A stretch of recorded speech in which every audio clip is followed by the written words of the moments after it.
Welcome to Penrose Learning, where we make understanding easy. You begin at the BitLocker recovery screen.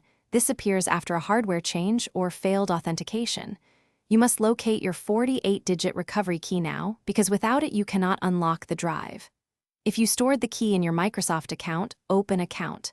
Microsoft. COM on another device. Otherwise, retrieve the printed or saved file. Once done, focus on accuracy. BitLocker requires every digit in order, so double-check groups. Now you'll enter the recovery key on the BitLocker prompt.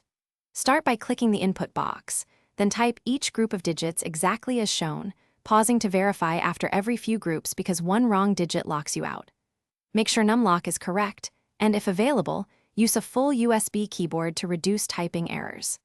Once you finish entering the final group, press Enter or click Next to let Windows validate the key and resume the normal boot sequence.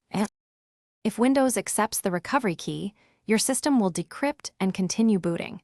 Make sure to remove temporary USB drives and note where you restored the key for future use.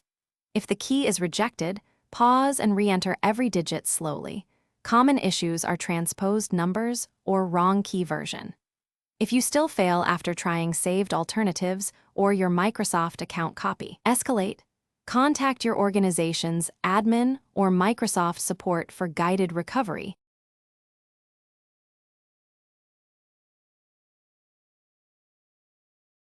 Thanks for watching. If this was helpful, leave a like and consider subscribing. See you next time.